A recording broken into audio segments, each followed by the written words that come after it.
उत्तराखंड में देवस्थानम बोर्ड के मसले पर सरकार के अंदर मतभेद उजागर होने लगे हैं। सांसद अजय भट्ट के बाद अब कैबिनेट मंत्री सुबोध उनियाल ने भी देवस्थानम एक्ट वापस लेने की वकालत की है। हालांकि सुबोध उनियाल ने साफ शब्दों में कुछ नहीं कहा, लेकिन उन्होंने इतना जरूर कहा कि लोकतंत्र में कोई भी फैसला स्थायी नहीं होता और किसी भी मामले पर कभी देर नहीं होती। सुबोध उनियाल ने सांसद अजय भट्ट के बयान का समर्थन करते हुए कहा कि लोकतंत्र में चर्चा के बाद ही फैसले लिए जाते हैं और चर्चा के बाद ही रोल बैक भी किए जाते हैं। जबकि पर्यटन मंत्री सतपाल महाराज ने इसके उलट पूरे मामले से पल्ला झाड़ा। सतपाल महाराज के मुताबिक देवस्थानम एक्ट का मसला हाई कोर्ट में है, लिहाजा कोर्ट का जो भी फैसला होगा उसका स्वागत किया जाएगा। इससे पहले अजय भट्ट ने सरकार के फैसले पर पुनर्विचार करने की बात कही थी और सीएम ने कहा था कि अजय भट्ट ने सुझाव देने में काफी देर कर दी है।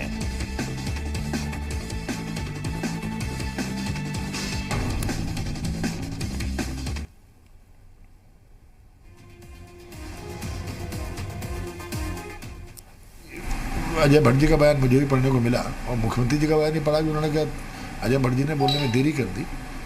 मैं समझता हूँ राजनीति में कभी भी कोई चीज़ देरी नहीं हुआ करती। लोकतंत्र में कोई निर्णय स्थायी नहीं होता है। चर्चाएं करके कई बार आदमी आगे बढ़ता है, कभी रोल बैक करता है। ये तो लोकतंत्र में एक पार्ट ऑफ लोकतंत्र है। मैं उसमें कुछ कहना नहीं चाहूँगा क्योंकि वो कोर्ट में है और सब्जेक्टिस है, तो उस पर कॉमेंट करना उचित नहीं है। जो कोर्ट का आदेश होगा उसका पालन किया जाएगा। और मनमोहन भट्ट हमारे सहयोगी इस वक्त ज्यादा जानकारी के साथ हमारे साथ जुड़े हुए हैं, उनकी तरफ हम रुख करते हैं। मनमोहन, यह प्रश्न बहुत महत्वपूर्ण है कि देवस्थानम बोर्ड को लेकर सरकार अब आगे बढ़ चुकी है तो क्या पीछे कदम हटाएगी?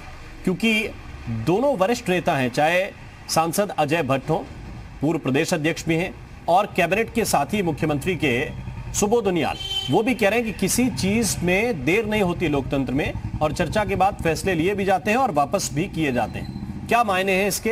एक तरह से मतभेद इन्हें कहें देवस्थानम बोर्ड को लेकर। ये सुबोध उनियाल का जो बयान है ये एक तरह से सुझाव है मुख्यमंत्री को। देखिए राम, पिछले 3 दिनों से लगातार अलग अलग तरीके के बयान आ रहे हैं। मैं अगर सिलसिलेवार समझाऊं, अजय भट्ट ने एक बयान दिया, उसके बाद मुख्यमंत्री ने कहा कि ये उनके बयान को तोड़ मरोड़ कर पेश किया गया। लेकिन उसके ठीक बाद मैंने खुद अजय भट्ट का एक इंटरव्यू लिया, पूरा डिटेल्ड इंटरव्यू था जिसमें उन्होंने तमाम बातें बड़े विस्तार पूर्वक रखी। तो कहीं ऐसा लगा नहीं कि उनके बयान को तोड़ने मरोड़ने की कोशिश हुई है, या कहीं ऐसा लगा नहीं है कि वो अपनी बात से कहीं पीछे हट रहे हैं। तो अजय भट्ट ने अपनी बात पर बिल्कुल स्पष्ट रूप से वो कायम रहे। सतपाल महाराज को आज टटोला, उन्होंने पल्ला झाड़ लिया कि मामला अभी नैनीताल हाई कोर्ट में, उसकी सुनवाई पूरी हो चुकी है और अब उस पर फैसला आना बाकी है। जो भी फैसला होगा उसको माना जाएगा।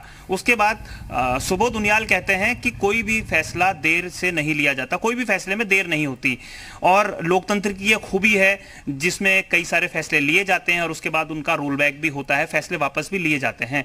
तो ये तमाम चीजें हैं जो लगातार चल रही हैं। अब ये स्पष्ट नहीं हो पा रहा है कि क्या ये जो देवस्थानम बोर्ड है इसको लेकर सरकार के भीतर, संगठन के भीतर एक राय थी या नहीं, क्योंकि अजय भट्ट उस समय प्रदेश के प्रदेश अध्यक्ष हुआ करते थे भारतीय जनता पार्टी के और सुबोध उनियाल अभी कैबिनेट में है। तो ये अभी स्पष्ट नहीं हो पा रहा है कि क्या ये जो फैसला है ये सबकी सहमति से लिया गया फैसला था, या ये कहें कि उस समय हो सकता है कि सबकी सहमति रही हो, लेकिन जिस स्तर पर यह विरोध शुरू हुआ है और जिस स्तर पर कांग्रेस ने इस मुद्दे को हथियाने की कोशिश की है, उसके बाद ये तमाम लोग कहीं बैकफुट में आए हैं और ये सरकार को कहीं इनडायरेक्टली इशारा कर रहे हैं कि नहीं, इस फैसले में गड़बड़ी हो गई है, इसके प्रारूप को बदला जाना चाहिए। और उसका अजय भट्ट स्पष्ट रूप से जो स्पष्टीकरण दे रहे हैं वो ये कहते हैं कि उन्हीं की पार्टी के एक वरिष्ठ सांसद सुब्रमण्यम स्वामी, जो वरिष्ठ वकील भी हैं, जब वो इस बोर्ड के गठन के खिलाफ चले गए हैं तो ये कहीं ना कहीं सरकार की किरकिरी कर रहा है और संगठन को या पार्टी को इससे नुकसान हो रहा है। तो तमाम चीजें हैं इस एक्ट के समर्थन में और इस एक्ट के विरोध में सरकार के भीतर जो लोग शामिल हैं वो आमने सामने आते हुए नजर स्पष्ट रूप से दिखाई दे रहे हैं। तो अब ये कहीं ना कहीं प्रेशर सरकार के ऊपर होता है। हालांकि त्रिवेंद्र सिंह रावत की जो वर्किंग स्टाइल जिसको हम कहते हैं, कार्यशैली है, उसमें रोल बैक करने वाली चीजें बहुत कम हुई हैं। अगर इस कोरोना काल के 2-3 महीनों को छोड़ दिया जाए जिसमें कोरोना से लड़ने के लिए कुछ फैसले लिए गए फिर वापस लिए गए, वो एक अलग अलग चीजें, एसओपीज को लेकर, गाइडलाइन को लेकर फैसले अदला बदली होते रहे, विड्रॉ होते रहे। लेकिन अगर उनके वर्किंग को हम देखें तो जो फैसले उन्होंने लिए उन फैसलों पर वो फर्म रहे, तो उन पर बहुत ज्यादा दबाव की राजनीति काम करती नहीं है। लेकिन पार्टी के भीतर या सरकार के भीतर, संगठन के भीतर अगर इस फैसले के बारे में अगर चर्चाएं होती हैं, पक्ष और विपक्ष में लोग आते हैं, तो हो सकता है कि कुछ दबाव उनके ऊपर पड़े या कुछ संशोधन करने की बात हो। लेकिन अब सबकी नजरें हमारे साथ बने रहिए, क्योंकि अभी तो हम सरकार के अंदर की बात कर रहे थे, विपक्ष क्या कह रहा है जरा इस पर भी एक नजर डालिए। देवस्थानम बोर्ड को लेकर कांग्रेस ने सरकार पर तंज कसा है और यह कहा है प्रीतम सिंह ने, जो पीसीसी के अध्यक्ष हैं, कि सत्ता पक्ष के लोगों की नींद देर से खुल रही है। तीर्थ पुरोहित और कांग्रेस पार्टी पहले दिन से देवस्थानम बोर्ड का विरोध कर रहे हैं, यह प्रीतम सिंह का कहना है। और यह भी बड़ी बात प्रीतम सिंह ने कह दी कि 2022 में हम सत्ता में आएंगे तो देवस्थानम एक्ट को रद्द करेंगे। यानी यह स्पष्ट रूप से प्रीतम सिंह ने कह दिया है कि अगर सरकार बनी तो देवस्थानम एक्ट रद्द होगा।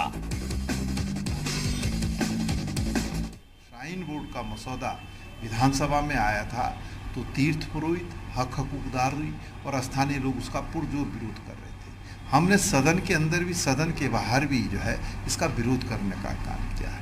अब जब क्या नाम है, विधेयक पारित हो गया है, राज्यपाल महोदया जी के यहाँ से भी जो है वो पास होकर के आ गया है, जब वो लागू हो गया तो फिर जो भाजपा के पूर्व प्रदेश अध्यक्ष हैं और वर्तमान में सांसद है, उनकी नींद टूटी है।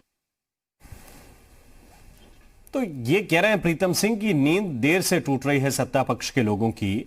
लेकिन मनमोहन, ये तो बहुत आगे की बात है कि सरकार बनेगी तो क्या होगा, लेकिन एक तरह से ये स्पष्ट जरूर कर रहे हैं राजनीतिक लिहाज से कि अगर तीर्थ पुरोहित या जो लोग भी देवस्थानम बोर्ड को ठीक नहीं मानते वो इस एक्ट के अगर खिलाफ हैं तो वो कम से कम कांग्रेस पार्टी के पक्ष में वोट करें। एक तरह से ये राजनीति भी अब शुरू हो गई और इसी का प्रेशर क्या कैबिनेट मंत्री के बयान में या सांसद के बयान में आप देख रहे हैं? देखिए, अगर हम कैबिनेट मंत्री की बात करते हैं तो सुबोध उनियाल के ऊपर मुझे लगता नहीं है कि देवस्थानम बोर्ड के गठन को लेकर कोई राजनीतिक दबाव होगा, क्योंकि जो नरेंद्र नगर विधानसभा क्षेत्र है वो उसका कोई प्रभाव नहीं है उस एक्ट पर। वहां कोई तीर्थ पुरोहित नहीं है। कुंजापुरी देवी एक मंदिर है जो कि बहुत प्रसिद्ध मंदिर है, लेकिन वो देवस्थानम बोर्ड से बाहर है, तो वहां पर तो उस तरीके की कोई बात नहीं है। लेकिन चूंकि वो उत्तरकाशी के भी प्रभारी मंत्री हैं और उत्तरकाशी में गंगोत्री और यमुनोत्री प्रमुख तीर्थ धाम आते हैं, वहां के पुजारियों का निश्चित रूप से कुछ दबाव होगा, वहां के लोगों का कुछ दबाव होगा, तो हो सकता है उन्होंने उसको उस कंटेक्स्ट में रखने की कोशिश करी होगी बात को। लेकिन ये बात मैं पहले भी कह रहा हूं कि हो सकता है कि जिस वक्त ये एक्ट लागू करने के लिए टेबल किया गया था विधानसभा के भीतर, उस समय की परिस्थितियां क्या थी और उसके बाद जो लगातार विरोध होता रहा और उसके बाद जब अब ग्रीष्म काल में कपाट खुले, हालांकि यात्रा तो नहीं चली लेकिन तमाम लोग तो इकट्ठे होते ही हैं, तीर्थ पुरोहित भी इकट्ठे हुए होंगे जब उनके मंदिर खुले हैं, चाहे वो यात्रा नहीं भी चल रही लेकिन वो अपने अपने इष्ट देव को पूजने के लिए जाते ही हैं। तो वो हो सकता है उस कंटेक्स्ट में ये बात आई हो और विपक्ष तो इस बात को लेकर पहले से ही मुद्दा बना रहा है। लेकिन ये अभी कहना थोड़ा सा मुश्किल है कि क्या ये एक राजनीतिक मुद्दा होगा। ये 4-5 सीटों के लिए तो राजनीतिक मुद्दा हो सकता है गंगोत्री, यमुनोत्री, बद्रीनाथ और केदारनाथ में हो सकता है कि ये एक मुद्दा हो, लेकिन बाकी और विधानसभा सीटों पर इसका कुछ असर होगा मुझे ऐसा लगता नहीं है। इस पर जातिगत कार्ड खेलने की कोशिश भी की जा रही है। कुछ लोग इस तरीके से इसको प्रचारित करने की कोशिश कर रहे हैं कि जो तीर्थ पुरोहित हैं उनको इससे नुकसान हुआ है, तो जातिगत आधार पर भी इसको देखने की कोशिश कर रहे हैं, उस चश्मे से भी देखने की कोशिश कर रहे हैं। लेकिन एक बहुत महत्वपूर्ण बात यह है कि जहां पे 35-40 लाख श्रद्धालु आते हो जिस चारधाम में, उस चारधाम में व्यवस्था बनाने की जो तमाम जिम्मेदारियां होती है वो प्रशासन की होती है, राज्य सरकार की होती है। तो उस व्यवस्था को किस तरीके से सरकार कर सकती है। हालांकि बद्री केदार मंदिर समिति पहले से उस व्यवस्था को देखा करती थी, तो अब एक्ट के जरिए वो और उसको बेहतर करने की कोशिश कर रहे होंगे, ये सरकारों का तो दोनों कहना है। व्यवस्थाएं बेहतर करना भी और दूसरी तरफ तीर्थ पुरोहितों की जो इच्छा है या उनकी जो मान्यताएं हैं वो सारी चीजें हैं और इन्हीं के बीच में राजनीति अपने लिए रास्ता भी निकालने की कोशिश कर रही है। बहुत बहुत शुक्रिया, बहुत बहुत धन्यवाद मनमोहन आपका इस पूरे अपडेट के लिए।